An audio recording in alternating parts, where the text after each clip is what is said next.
All right, ladies and gentlemen, I am live with my man Bruce from Legendary Foods. Bruce, how are you, sir? Thank you very much. I'm great in sunny Southern California. That's what we like to hear. It is beautiful out there in California. I used to live in San Diego, and we'll talk about that a little bit more as we move forward.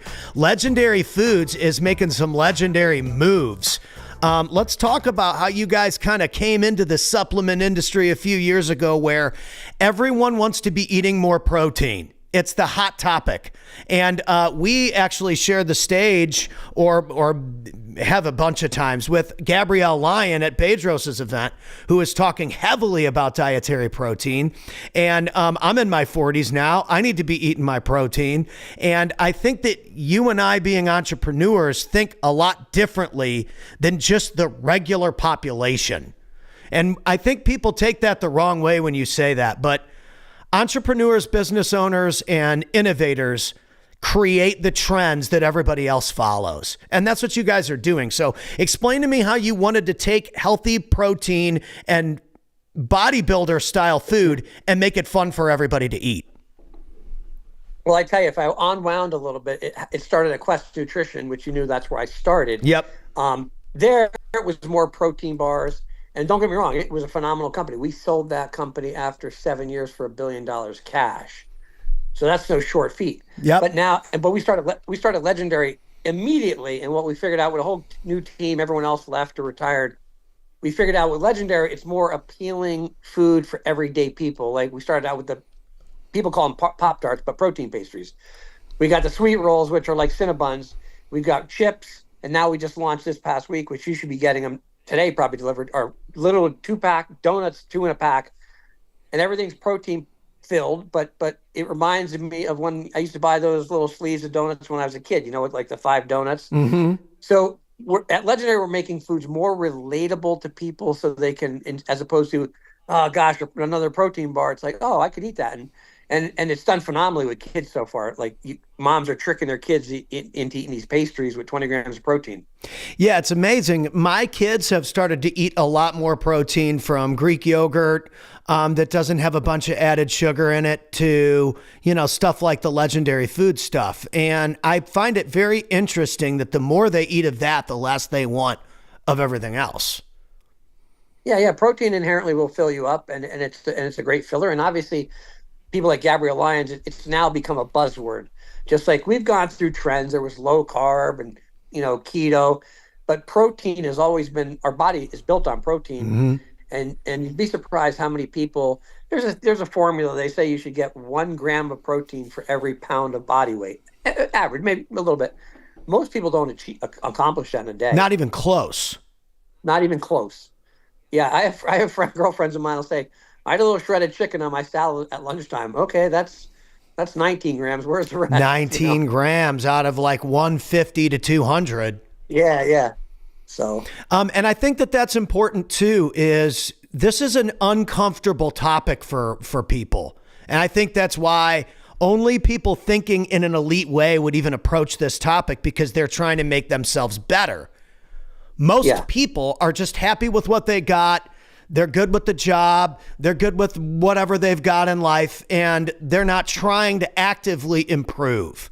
And then they get down the line and they realize it's too far. I'm guilty of this too, folks. So if you know anybody that's gone down the line with like booze or smoking weed every day or being an idiot in bar corners, I made it a long way doing that.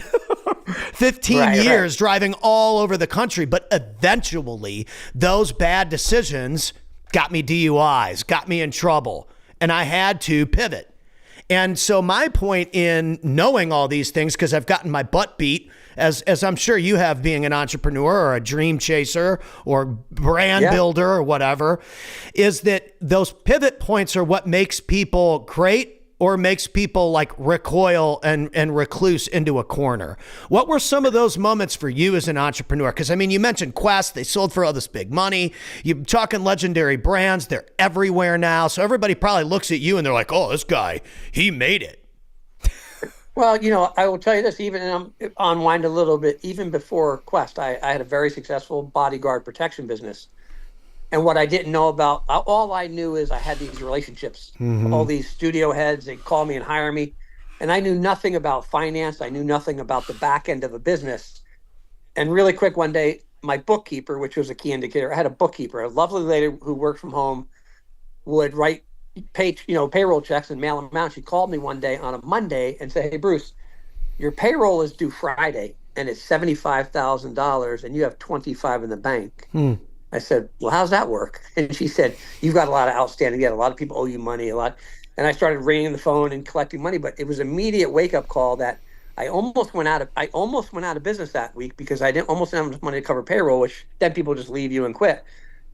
I realized I was a great in front guy selling, but I knew nothing about the back end. And a lot of people, I've met so many people that have had successful businesses doing multiple million dollars, and they close because they don't know how to manage money. They think, I've got $1 million in the bank, so I'm going to spend $1 million. So I learned a lot of those things early on, and that helped me. And even at Quest, even though it seemed really great in the media, we had some hiccups. When we first launched the bars, we got a recall because they were getting hard very quickly. And we had to recredit a lot of people. Oh, let me tell you, the early Quest bars were hard. Yeah. No. It doesn't mean they weren't good bars. I mean, they're protein bars, but they've gotten the whole entire industry has improved immensely in the last 10 years. Yeah. And we did a formulation change with our fiber. Here's the crazy thing. We were at the peak of our success, $400 million in sales a year. And we discovered our fiber source was not accurate. And there's nothing worse than having fake claims on your list. So we changed the fiber source. But what happened was you had a couple influencers and a couple big ones said, they flipped it over and said, because they felt it tasted different. And they attacked us. They said, look at these guys. They cheapen their ingredients because now they're rich. And that's all people heard. So we took a hit of 15% in sales at $400 million. Do the math. That's a big hit. Mm-hmm. So we recovered. We sent out 700,000 samples of bars to all our customers and clients and everyone, consumers. But my point is, it was not an easy road. Like, there was a lot of hiccups and hurdles and challenges along the way. And then we finally got some great velocity. And the same thing with Legendary. We started out just with nut butters and seasoned nuts. And I literally remember feeling like, God, we're starting over again. We sold Quest. And Ron, the founder of Quest, got a small group of us together and say, "Hey, I came up with his name, Legendary Foods." I remember we met at this little cafe in West LA. He said, "I need to remind you guys, though, we're starting out, we're poor. We're starting from scratch. There's no paydays. We're starting from ground zero." And I remember going to Pasadena 3 times a week and making nut butters by hand in these big vats, putting on lab coats and roasting nuts. And a lot of people don't realize when you start a company and a business, there's shit needs to be done that people do not want to do. Yep. I think a lot of people think, okay, I'm going to start a company. I'm going to hire a bunch of people to do all the labor and layman, whatever. And they don't realize you can't afford to do that. Nope. You have to. So we were making the nut butters by hand, the seasoned nuts by hand, no outside help until we got to the point where we could go to a commercial company and commercialize it. But that's one fatal mistake people make in the food and beverage industry specifically. They think, I'm going to pay someone to do all this, and when it doesn't work, you're done. You're out of business. Yeah, I think that's really good what you said, because so many times we see these folks on social media saying, if you're working in your business and you're working on your business and with your business people, then you don't have a business. And it's like, all right, well, hold on here, buddy. Okay. Yeah. The idea that, and that's why I always want to be careful about regular folks. Listen, dude, regular folks want to work a 9 to 5 and go home and sleep with their wife and go to bed and have weekends off. I have no problem with that. I hire people like that, and they work Monday through Friday. They edit for our team, and I give them the weekends off.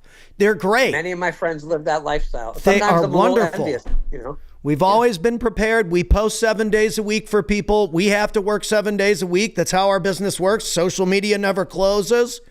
But it's just like, but I have to work on Saturday and Sunday, so those guys still have a job on Monday. Right. I got to set, like we were talking, I've been so busy with actually filming, editing, and posting people's videos. I haven't really had time to launch a mastermind. I'm like trying to like launch my mastermind. And it's like, dude, this mastermind thing's just a big master pain in my ass. I have a company to run. Right. I have a business to run. We have people that are calling us. You know, we got people with millions of followers. They want their edits done next week now. They need to be prepared now for next week when people see them. I don't think people anticipate success. They think they're going to wake up and put in one day of work and they're going to sell like Quest. Or they're going to go in, they're going to film one video and they're going to be Logan Paul. Or they're going to go train MMA one time and they're going to be a jiu-jitsu champion. And it doesn't work like that. Right. And I think also, I mean, we're all aware of this. Social media does not do justice for young entrepreneurs. No. Because you see the guy, the Lamborghini at the Four Seasons and whatever portray they want to give, then these young guys or girls think, oh, I when do I get that? When's that happen? It's almost a world of instant gratification. And I've met now, because I'm helping people. One of my goals in life is to help people succeed in business.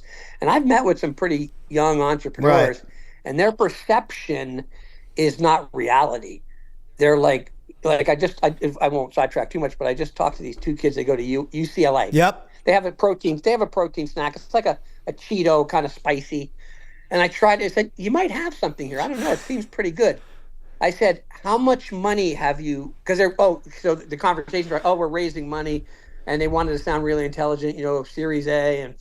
And I said, how much money have you guys put into the company? You two kids. Right. 5,000. I said, is that 5,000 a month? Is that No, 5,000 total. But right now we're raising money with friends and family. And I said, you know what that means to me? Once you get some money from your friends and family and you fail, they will no longer be your friends and family. They'll be my son who I waste, you know what I mean? Because that's what happens. think that's so important. Yeah, you need to, anybody who's out there, you have to have some kind of service or product to sell people. And I think people get confused there. Yeah, and you need to have skin in the game. Like $5,000 is cute, but I said to him, that's not real money, man. And you're now asking other people to risk on this product because you don't want to take a risk. So, and you're right. If you have a product or a service, I will tell you, this is an analogy I've learned over years. If people like you, they're going to listen, right? Mm-hmm. Like people like you, they will at least listen to what you say. But if they trust you, they're going to buy. They may buy one time and see where it goes. But more importantly, and this is so important for anyone in a consumable or even a service industry, if you transform their lives, and that includes your business, if you transform someone's lives, a client's life, they're going to tell 10 people, they're going to go to the highest mountaintops and say, wow, Pat's reformulated my company with social media. Oh, Bruce has directed me in the right direction and his product's amazing. But people miss those steps. People have to like you, trust you, and then you have to change their lives. And changing your life, you could be a trainer, you could be a jiu-jitsu. Changing lives means a lot of things to a lot of people. At Quest, it was easy because people would write us on these blogs and say, literally use these words, and I could get emotional thinking about it. I had gastric bypass surgery, and I'm able to eat your bars. I've got diabetes, my blood sugar doesn't spike. I lost 30 pounds over the last 4 months eating your stuff instead of Haagen-Dazs at night. And people started saying, you literally you've saved our lives. So we went from really being a protein bar company to a mission-based company. It was more of a mission. Like when you see people send you before and afters and they say, I can give 95% of the success to eating Quest, you're like, holy shit, like really? So I love that, dude. And that's why we were talking beforehand here, and you were like, yeah, so blah, blah, blah. And I'm like, honestly, we bought this house 11 years ago. I was singing at the Carlsbad Farmers Market with my guitar, homeless, living in my van, trying to get discovered. And then in 2017, the Cardenas found one of my funny song videos for Grant. And then I played their event in 2018, and it took us 7 years to get social media clients, prove our system, update people's pages every single day for years and years and years to get to a point where it's like, yes, we have a product and a service that people can trust. And we appeal. And that's what it's all about. Here's what I've realized too. We appeal to people that are already doing business at a high level. And so I think for us with this idea of, I want to run a mastermind or I want to train people or whatever it's not necessarily that I want to be a coach, because I have no desire to be anyone's coach. But Right. if I can train people to communicate better on their phone, I think I can help people make videos quicker, faster, and easier with zero budget, and then they'll become my client anyway. And so Makes now sense, I yes. feel like almost like the mastermind, the training, the this and that stuff, I should just give it away on YouTube. Here's how to get a script. Here's how to nail it into your phone, and either post it or learn how to edit. But I think that when people get to a point where they're going to do it every day, they're going to be like, I don't want to do this every day. I'd rather Right, have yeah. Pat just film me once a month. All right. Well, now we're talking. So I think that by Absolutely. gatekeeping, we're actually gatekeeping ourselves from a whole nother tier of clientele. And this is something I brought up because you do this really well, of giving people a taste so that they become customers. Explain how you're able to do that yourself as well. Well, specifically with Quest, and we figured this out early on, we would give someone a whole bar, a complete bar. Most expos you go to, they're chopped up. And this is my standard practice now. If I run into you at the gym, hey, Pat, great to see you. Hey, by the way, can I share? I will give you a pack, or whether it's a pastry, and I will give you a second one and say, hey, this is for your wife, boyfriend, girlfriend, kids, whatever. And yes, if I did the math for sure, let's say it costs us $5 to give you 2 pieces of product. If you want to build a multi-million-dollar brand or even a billion-dollar brand, you've got to get product in people's hands. You don't know how many people I talk to that say, I can't afford to give away samples. And my first response is, you can't afford not to. How are people, and it's a proven fact, and you can't outmarket a bad product. You could spend millions of dollars if your product is subpar. You'll get a customer one time. I saw all the ads that, And then they'll tell everybody that it sucks. They either tell people it sucks or they just try and throw it away and you'll never hear from them again. Right. So you can't outmarket a bad product. You just need to get product and people. And sometimes it sounds a little boring.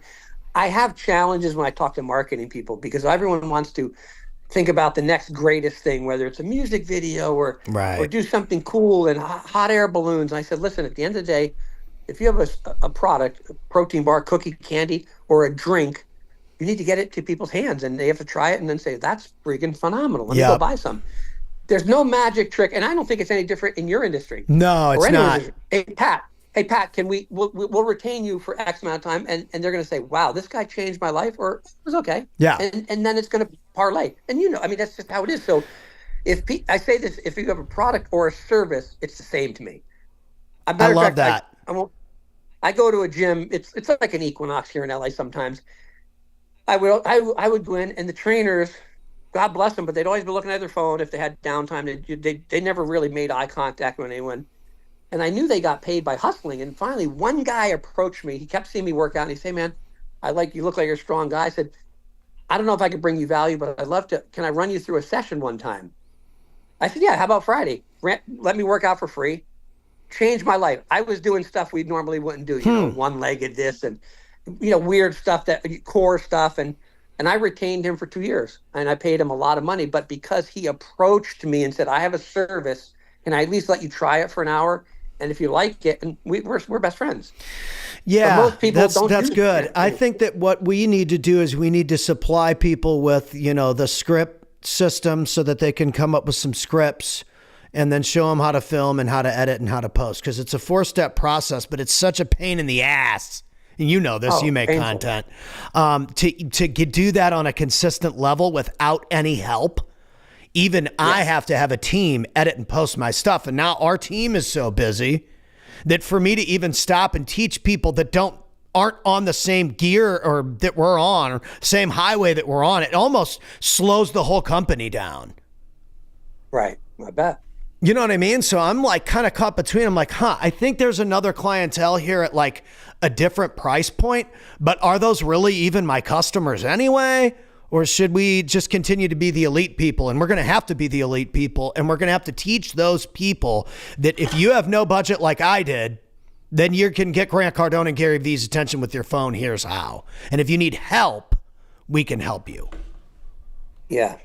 Because I think there's agree too many 100%. people trying to sell this magical viral formula too. I see it all over my feed. Here's the magical viral formula. You need a good hook. It's like, yeah, no shit. Right. We know Don't Stop Believin', Living on a Prayer, Eye of the Tiger. They're all great hooks.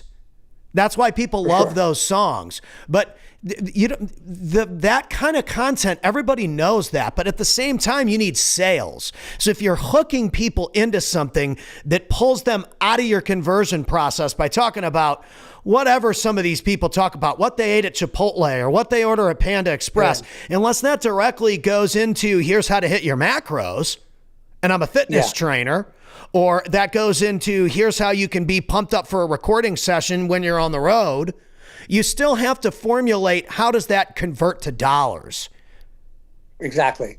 And so how do you guys do that with your social media pages? How do you focus on taking the user experience and turning it into almost like it sells itself? I tell you, we just had a 4-hour meeting, which was painful because it was forever really deciding what the future holds with social media and marketing. And because we keep concluding that we have to get product in people's hands. Yep. There is no with our product, there's no magic pill. Either you like it or you don't, and it's not for everybody. So we've did this. I love that. You either like it or you don't, and we're not for everybody. Yeah. And so 9-10 years ago, we started launching these kits. Like when a flavor would come out, we'd put them in a cool box with a personalized note and send it. So this most recent with the donuts, I think we sent out 2,000 packages to macro influencers, micro influencers, whatever, just people, friends of ours. Yep. And they really did the heavy lifting for us because and it's a cool pink box. But I had people like Jay Cutler, 4-time Mr. Olympia. I had Michael O'Hearn, Gabrielle Lyons, Bedros Koulian actually doing a box opening in their office saying, "Oh man, thanks a lot, Bruce. Thanks a lot, Legendary, for a couple donuts." But it's because of the relationships we've established. It's not like I didn't just reach out to Jay. We're personal friends. But so my point is, that's kind of been some magic for us because these friends of ours they want to talk about it. Because I love that we have a relationship. Yeah. And by the way, I used to, this is funny. I would tell people this early on at Quest when we started having some success, and sometimes I would run into a pretty high influential person. I'd give them some product and say, "Oh, I'm going to do a post for you." And I said, "No. Listen," I said, you saw the movie Fight Club, right? Mm-hmm. And you remember the first rule of Fight Club? Don't talk about Fight Club. And I literally would say this to some of the biggest names in the world, and they say, "No, come on, you're kidding." I go, "No, don't talk about us." The next day I'd wake up and there'd be a friggin' post. "Hey, Bruce, thanks a lot for the product." And but because you know what, to me, it's the worst thing in the world, and I don't care what other people say. Right. Nothing worse than receiving something from someone and then they ask you to do something in return. One of my favorite things, and I said this even when I speak in public, bringing value to other people with no expectations is the best feeling for me. It's the greatest, and it's come back tenfold on me. Yeah. I've helped people, given some advice where I'm probably going to charge them, and sometimes it goes nowhere, and then sometimes he calls me back and says, "Dude, you changed my life. Can I retain you or whatever?" So I just think if people had that mindset of what can I do to help you first, it's going to come back tenfold. Dude, I love that. We spent the better part of the morning filming just free stuff that we can give to people to help them kind of escalate in the process of getting good enough on camera to where they've got the deal flow to be able to pay our company. Because it's like, there's no reason for me. And I love how you said, get the product in everybody's hands. We've got this little workbook that's free that you can, I'm like about to put all this stuff out. We're filming all the promos and all this today for all of this. And I'm like, oh my gosh, we're doing a lot of things right. Hey, take this free Social Authority workbook so that you can at least get started with your camera. It's got all the 5 steps that you need to do to get started for free. And if you need help, hire us. Book a consultation call. And then they're going to turn around and say, "Hey, we want your service. We got this little nugget and we've learned some stuff, but I don't have the bandwidth to do this, Pat. Can you do it for me?" This one video we posted got 10,000 views. We need it every day. Yeah. We need it twice a day. Yeah, that just seemed to work for us. I mean, we don't lean heavily in social media, but it's more the relationships we have. Yes, I know we need social media for sure. Right. But just giving that to people is smart. Even if they don't want to use it. Hey, my buddy Pat does social media and it's not for me, but he's like giving this PDF file away. Right, right, exactly. And then he's on stage. You might as well try some of this shit. Yeah, exactly. It seems to be working for him. Yeah. And the other thing I tell people, no matter how far you are in your journey, I think people lose sight. You always need to be obsessed with your customers Mm, and not your and not your competition. You know how many people I talk to? Oh, I just saw someone just started another protein who company. cares? I use Jocko. I go, great, that's great. Yeah, Well, aren't you worried about competition? No, that's great. right. Why? I don't care about competition. I care about my customers. And if you and the people, if you're obsessed with your customers, they're not going to leave for someone else doing what you do. They're going to be like, Pat's loyal to me, Bruce's loyal to me, the brand's loyal to me. Right. I get notes from them. I get random messages. It's like weird. Like I'm on Pat's thread and he sends out some cool thing about it. He's playing the guitar and it's fun. And man, that's why I like that guy. Right. And they're going to remember that even if someone else comes, hey, I could do it better, bigger, stronger, faster. That's cool. But I'm loyal to these guys because they care about me, Right, because yeah, there's always going to be everybody's already looking at how do we do this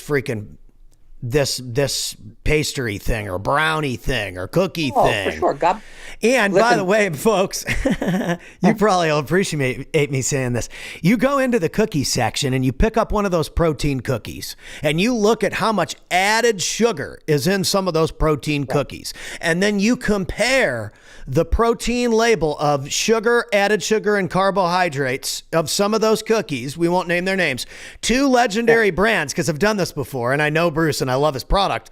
And there is absolutely no comparison of which one has less calories, more protein, and less sugar and added sugar than the other one. The legendary brand is a way healthier choice than almost anything in that aisle at a Vitamin Shop or a GNC or a Quick Trip or wherever you're at. And believe me, we pay attention to what's It's a going fact. on. And we try and make it the cleanest. And sometimes, It's it's even clean. surprising. We sometimes get stuff, and I think it's to the finish line, and Ron's like, "No, it's not good enough. Let's just shelf it." Wow, okay. So, yeah, but yeah, paying attention to your customers is paramount. I don't care how big you get. Pay attention to your customers. Yeah, the customer wins. And that's why I think it's important. And this has been such a good conversation because, like, you get to a point where you're doing some stuff and, like, you want to have a community and this and that. And it's like the community needs to be just built around people that get results putting in the work for free. If they get results from the workbook that they downloaded from our website, then that's a customer too. Regardless of whether they paid for not, that's an ebook customer that got results. That's a testimonial. Exactly. That's someone that we made an impact on their business. So I love this conversation of it's not about how do I sell the service more. It's how do I get the ebook in everybody's hands so they get results anyway. How do I get the pastry in my hand? They're going to buy it anyway. Yeah, they're going to become a customer. Same thing in your business. It's a proven model. It's not, there's no trickery. There's no magic. It's like, hey, here, I want to help you out. And that's exactly what we're doing today. I love this is so perfect. I love that. By the way, I'll put the free ebook in the comments section when I'm done with the stream. Yeah. But that's so good. So if you're a beginner, let's say you are seeing something like this and maybe you've been to an event or you've seen a couple speakers or you follow Gary Vee or whatever, and you're like, gosh, I'm working at, I don't know, the grocery store like all of us have. I was a meat man. So if you work at a grocery store, welcome to the club. We've all done it. I've bagged groceries, cut meat in the deli, packed meat in the steak session, packed meat in the seafood section, then sang at the bar at night. I've scraped sand tracks during the day and sang at the bar at night. I've knocked out walls and sang at the bar at night. I mean, if I'm going to make an extra buck, I mean, you got to do what you got to do sometimes. It's not like I'm immune from doing shitty jobs. We've all had to do it. My first job, I moved into my little hometown of High Bridge, New Jersey, population 2,000 people.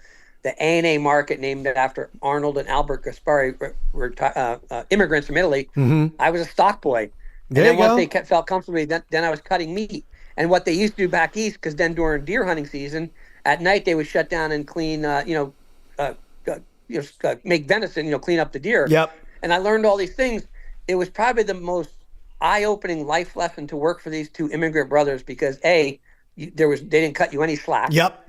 And but I worked my ass off, and then I realized, man, this is how you make the American dream. Like, I could do great things, you know. And they also trust. It was crazy. Their mother ran the register, and I would sometimes grab a Coke, and she put it in an IOU book. And on Friday, when they paid me cash, which was like $3 an hour, they say you owe me, and it was all an honor system and integrity. But I learned so much from them. Like to this day, like I think about them.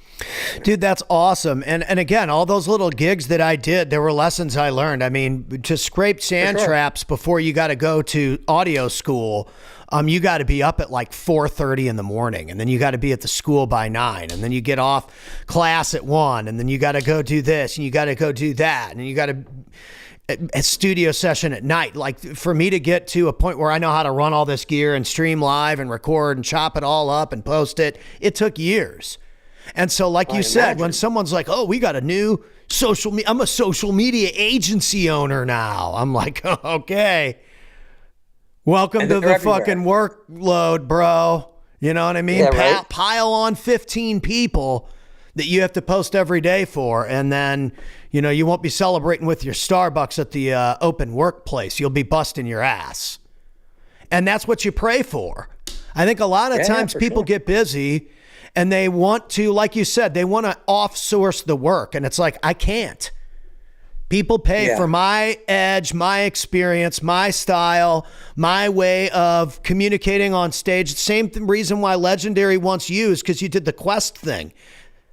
Yeah. They're not going to get Joey bags off the side of the street to market this product and take it to another $1 billion valuation. Yeah. Well, I call it pride and ownership. And one thing I use a word that I didn't coin it. It's a real word, but not entrepreneur, but intrapreneur. Early days of Quest, the guys we started, and they had a pretty candid conversation with me because I was just helping them for free. I had, these relationships. And Ron said, listen, I've got 99 problems, as every business owner does. Just help keep problems off my plate. And he said, we're a new company. Whatever you need me to do. So I built out the events department, the ambassador program. I started traveling. I traveled 40 weekends a year for 4 years straight because no one else wanted to. And I saw the opportunity and I thought, well, shit, I need to prove myself. I'm playing golf with Vitamin Shop chairman. I'm going to GNC for dinners and no one wanted to do this, but I was establishing these relationships and literally people thought I was the founder based on me being at every event everywhere in the country. And it just kept going. And even when, I discovered it's crazy early on, I don't remember what year it was, but someone in Tony Robbins' camp liked Quest bars. And they reached out to us and said, we'd love to have you do one of our events. So I showed up at the event. I heard about it, but I'd never been to one of those events. But that opened up my whole experience. So we provided bars to all the attendees. And nice. I had a light bulb moment. I said, this whole, what's it called? Personal development space, if you want to call it, right? And then all of a sudden I saw, Ed Milet's doing an event, Bedros is doing an event, and I said, hey guys, can I come to your event? I'll bring product. They're like, sure. And next thing you know, I'm backstage meeting, even before you, meeting these people. And I said, here's really our audience. These guys are changing the world. They're letting me sometimes, because I'm a sponsor technically, they'll let me go up even for 30 seconds. They'll call me up from the stage. Hey, tell us about Legendary. And it's all because I kept showing up and bringing product to them there was no charge. I mean, I just wanted them to have product, and it just evolved to now, like, we're kind of known in this whole speaker circle, Well, yeah, and that was a smart move because the people in the personal development space, speakers, coaches, consultants, they're all looking to eat better and they're moving very, very quickly. So they need stuff that is either prep, like Chris Cavallini from Nutrition Solutions. Over the next 3 to 5 years, more and more people are going to switch to automated meal service. Yeah, for sure. And then same 100%. thing with your guys' stuff. They're just going to get on a subscription. I want the donuts and I want the pastries every month. And then we'll pay Pat. Pat's going to post all our shit on social media. He sends me the scripts. I film once a month.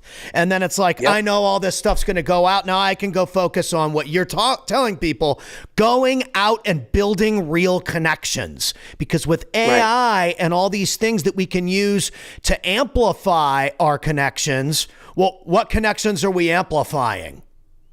This is where people get confused about AI. AI only amplifies what you already are or what you are becoming. It's based on what already happened. Yeah, and I got to tell you, it doesn't. There's nothing better. I don't care how many generations go by. Getting out and seeing someone in person is still that's really an authentic relationship. And that is going to You could become more and more valuable as these AI robots continue to integrate with businesses and with yeah closing deals and wire transfers and all this stuff. As it starts to become easier and easier to do all these things that were such a big, huge pain in the ass, what it's going to yeah do is it's going to make it easier for people like us to build more connections faster and more efficiently. Whereas the people that aren't looking outside themselves are going to become more closed in, more depressed, and less successful. It's sad, but it's yeah, true. The people that yeah use for these sure. tools to get out there and to connect with the world are going to win. And the people that use these tools to lock themselves in a closet are just going to be self-destructing. Yeah, I do want to share some switching gears a little bit because it just came to my mind. It's important because I will run into people and they'll say, "Oh, you got lucky with Quest. I don't have the same opportunities. 'Cause a lot of kids always have excuses, right?" And I said, Oh, yeah. let me just tell you this. I was in my 40s when I met Shannon in the gym. I was the least qualified person to be in the nutrition space other than I worked out. Right. I said, but I showed up and brought value. And I told this kid, this is a really quick story, but people are not willing to show up and do things for free. So I'm talking to this kid about, yeah, you want to go work at this company? It was a music company. Okay. He says, well, I got this idea, like this digital idea, like Napster back in the day had. I said, okay, well, and he goes, I can't get a meeting. I'm 20 years old. They won't take a meeting. They won't take me serious. They won't even return my calls. I said, where do you want to go?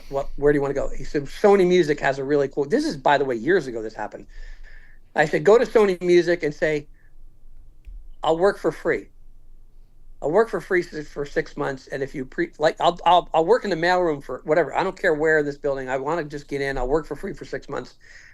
And if you like what I've done in 6 months, maybe you'll hire me. He says, I can't afford to do that. I Then said, you can't afford not to win. You can't afford to win. And because he was getting ready to go back home to Minnesota because his mom says, hey, you gave it the California dream and you're not making it. I said, I don't care if you got to work at Starbucks at 5 a.m. to 9 a.m. Mm-hmm. and do a shift and then go to or work a night shift. But, and so he ended up taking my advice. I didn't actually talk to him again. It's crazy. He did that. I didn't know what he did. He went to the label.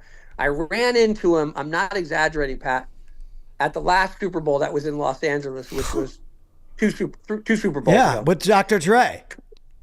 12 years had passed. I'm in the suite with one of my clients doing protection with some NFL owners. I feel like someone's looking at me. It's one of those, the stadium where the glass is between all the suites. So you Sometimes can it see what your neighbors. feels like somebody's watching me. Yeah. We get a knock at the suite door, and this one of the security guys said, "Hey, Bruce, there's someone here to see you." I step out in the hallway. I immediately recognize his face, but I didn't remember who. And he goes, and he reaches his hand, and he goes, "We met, 12 years ago. You gave me that advice on Sony Music." Wow. I go, "Oh shit!" And he gives me a big hug, and I'm feeling awkward. He goes, "Dude, it was the best advice I got." He goes, I did the internship. They didn't really have a job for me at the end, but I learned everything I needed to know. And I went to another label and got a job in their marketing department. He goes, but fast forward, he goes, the box I'm in, I own that box. I go, that's cool. How'd that play? He goes, I started my own digital version of music, like Napster. I don't know what it's called, but he said, I now have contracts with music companies. And he goes, I'm humbly saying I'm a multimillionaire. He goes, but because you told me to go be an intern, he goes, Wow. I was ready to go. I was good. So I tell people this: if you want to work at a company, listen, I know you don't have openings. Can I do it? Can I do a free internship? Let me show you what I can bring to the company. But people right away, and it happens because I sit in some of these interviews, we get them right out of college. They come in with this resume, which is all lies anyway, right? And they say, hey, I want to be the director of marketing at $175,000 a year. And it's funny because when in the middle of the interview, they'll text me and say, can you come into this interview? And I'll sit down and say, oh, this is so-and-so wants to be the director of marketing. I said, that's great. Hey, Bruce, can you tell him, how long did you work for free for us? I'll say, 9 months, no pay. And now all of a sudden you see the look on the applicant's face like, oh, shit, like what? Because they think I need to start at $175,000. I have no experience. But instead of saying, let me come in and prove myself, let me show you what value I have, people just are willing to do that. Well, guess what? I'm not saying, companies aren't willing to pay you that. So if you're coming Exactly. hot out of Yeah. college and you have no experience, you're eventually going to be going toe to toe with somebody that does. No one cares Yeah, where exactly. you went to school. No one cares about what it says on that piece of paper, because when you step in the ring, you're either going to deliver Yeah. or you're not. Exactly. This is the Exactly. real Yep. world, man. And as someone, I don't have some kind of fancy degree. My sister went to like WashU. She's like a professor at WashU. She's Right. fucking brilliant. Hmm. I'm like, I went to this sound school in Arizona. But hey, the sound school in Arizona taught me everything I needed to know about audio so that I could go work in the industry I wanted to be successful in. And one of my Love competitive it. advantages is I know how to run the entire event that I'm on stage speaking at, which is part of the reason why I'm not just an MC. I'm way more of a production director and way more of a stage manager than anything. Yeah, I make cool announcements, Yeah. but keeping the thing on time and all of that kind of stuff, that's Yeah. production manager work.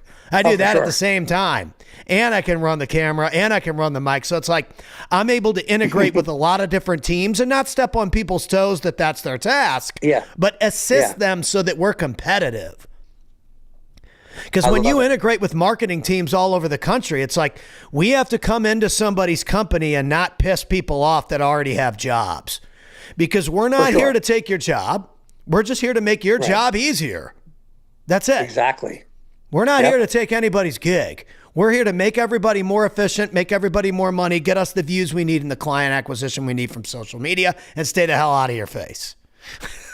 Absolutely. And Right? so it's like the more efficient we can be about explaining what we do. I think the other thing is people don't know what they do or what they sell. You ask somebody True. what they do and they're like, yeah, I mean, I do some fix and flip and, I wholesale a little bit and, like commercial. We definitely do commercial. We want more commercial Yeah. deals. And it's like, are you a real estate investor? Like what? Yeah. What? So, What are yeah. you talking you about? don't really always get it. I sometimes when people start saying all those things, I'll say, hey, dude, how do you pay your rent? What's the source Right. of income? Like what? Oh, you didn't ask that. Oh, well, here. And then the narrative changes. Oh, I work at Starbucks, but I flip houses on the side. Okay. Right. No, you know, Which is fine. But I hear that all the time. But I like to cut to the chase of great. You have all these ambitions. You want to be a music writer, but how are you paying the bills? How now? are you going to 'Cause get then there? Because then I can help you. Yes. Oh, great. You're working at Starbucks. Great. The minute you get off your shift, are you working on your lyrics? Are you working on being a better person? Are you finding people like Pat to say, I want to learn the industry? Can I go sit next to a sound engineer at an event and say, can I just sit here and learn from you? But oh no, I don't know. I'm going to eventually get to that. Well, what are you waiting for? Eventually turns into no results. And then life is past. So you only have one shot. Yeah, and I think that now, like, I don't know how old you are. I don't even really care. But back in the day, there was no access to tools like this. You couldn't just do a live streaming interview worldwide with Pat Hilton Nothing. 20 Yeah, years ago. Nothing. Dude, we had like There was nothing. MySpace 20 years ago, and it was freaking revolutionary.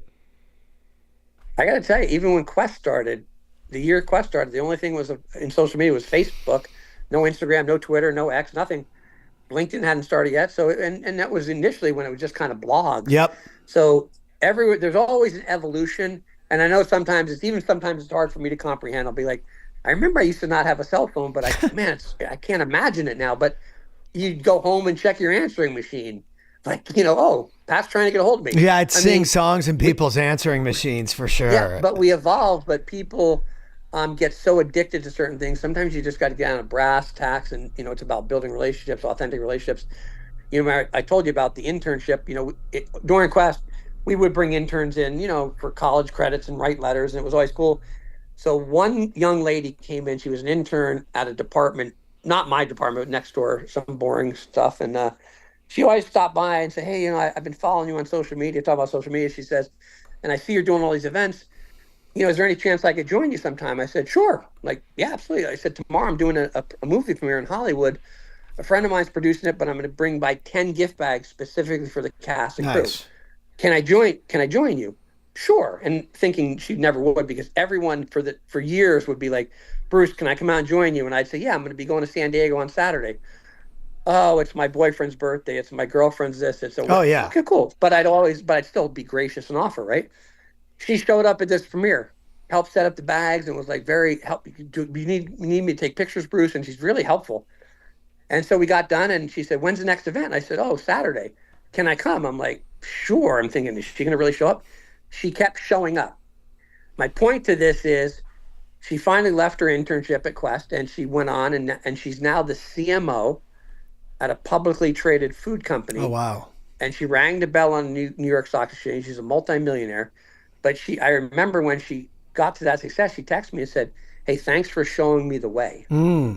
Like, thanks for allowing me to see that I had more capability than I realized." So, but that was someone that wanted to learn. Most other people always had a reason why they didn't want to go do it. So that's it. She wanted to learn. That's maybe learn is the word I've been looking for this whole time. You have to be willing to learn, not only learn, but take action on what you learned. I can teach you how to film videos all day, but if you aren't posting videos and you aren't getting sales and you don't have employees in a real company, you don't qualify to work with us. Right. You know what I mean? It's just one of those things. And so it's the same thing with you guys. It's like, if you want to be in better shape and you want to eat something that's fun and fit that into your macro cycle, well, Legendary makes awesome food, but you can't just always rely on one. It's got to be a piece of your battle plan, like anything else. Exactly. Yep. I love it, dude. I love it. So if you could give people some tips on the one thing that they could do to separate themselves and to make themselves the obvious category choice, what would that be? Be honest in your communication and have integrity. And it doesn't matter where you start, just keep moving forward. I think people sometimes get paralyzed, something happens. I will tell you right now, I think right now as we are talking, it's the greatest time on earth to be an entrepreneur. I've read something online which they said there's more millionaires that are coming daily, becoming millionaires. And I think back of God, because you could literally take a widget and pop it up on Amazon and name it Pat's Widget and sell it. I know kids that are, some of my young friends are like, "Oh, I made $100,000 a month." I'm like, "What?" And I'm almost like, well, gee, whoa, okay. But my point is, it's the greatest time on earth. If you have an idea, here's the thing: don't let your ideas die with you. Do not let an idea you have die. If you want to be that person, just try it. There's nothing. You know what? I learned this a while ago, and actually, I think between Bedros and you might not remember this. Even when I spoke at Bedros' event, you're like, just be yourself. I finally had to accept that it's none of my business what people think about me. You were nervous that day. Like, not in a negative way. You were like, yeah, what do you think? Like, blah, blah, blah. It wasn't that you were nervous. You were just wondering, like, okay, well, it's a big audience. How do I go over? Yeah. But my point is this: if you're just do you, bro. You're not here because you suck. Yeah, do you, be you. But the words of advice: just step off the curb, as I say. Step off the curb and pursue whatever dream you have, and don't worry about what people think. Because there are always going to be people, the naysayers, right? Especially when you get a taste of success. But don't. Steve Jobs says it best: don't live in the shadows of other people, what they care, what they think. Just do what you do. Well, I think that when you're doing what you do, I love this, dude, because if you're doing what you do and you're moving fast enough, you don't even hear those people. Like, I used to have so much more time to analyze reactions, and now I don't. I'm just boom, boom, boom, boom, boom, boom, boom, boom, boom. Yeah. And you got to get busier. It's just, for sure. Stay busy and stay focused. And listen, I've been derailed by people back in the past. I've had people sway my thought process because a girlfriend at the time, this, and they have a reason why. And you know what? And now it's just like, I have goals and objectives. I want loved ones in my life. I want to have great relationships. But if you're a distractor, if you're not here to support me with my dreams, maybe we shouldn't. I've had to shed some friends in the last 2 years. Oh yeah, of course. And not, I haven't made a public statement about it. I just don't call them. No, it's all good. It's just time to move on. Because kind of the comments, "Oh, you're a big shot now." No, I'm really not. I'm the same guy. I'm the same guy from New Jersey. I'm just busy. I'm busy and I'm working hard and I don't have time to People just, take busyness nonsense. as like an insult. It's like, just because you got nothing going on doesn't mean I have to stop the whole train for you. Exactly. So I would tell anyone, no matter where you want to start, if you have a dream or a vision, if you want to start a healthy cookie, make it in your kitchen. Get people to try it. I say, oh, by the way, don't have friends and family try it. Have random strangers try it. Have people in the room try it. Right. And if you think you got something there, then go to a commercial kitchen and maybe make a batch of 100 or 200 or 300 and then keep going. And next thing you know, you're in the local Whole Foods because they have a local, if you live locally, they have a local owners program. And then you're in the next place. And then you're selling at a farmer's market. And then all of a sudden you're doing $100,000 a month. And you're like, how the fuck did that happen? And then you're on Amazon. But everyone has these ideas and they're so worried about how do they just take the first step. And it can be pretty cost effective too. God, just do it. Go out there and do it and Just do market it. it and tell everybody about it and get some support and turn it into something. I love it. Ladies and always think gentlemen, so. one of the greats, one of the legends, Bruce is in the building. Make sure to add him. He is tagged on the video right here on Facebook. Lots of clips coming from this one. Bruce, thank you for your time today. Thank you, man. Dude, we could I go appreciate forever. it. We could go forever. Maybe we'll do a training in the private group there one day when it actually exists. And love to. I love it, man. So add him, follow him. Ladies and gentlemen, it's Social Authority with your boy Pat Hilton, and we'll see you on the next one.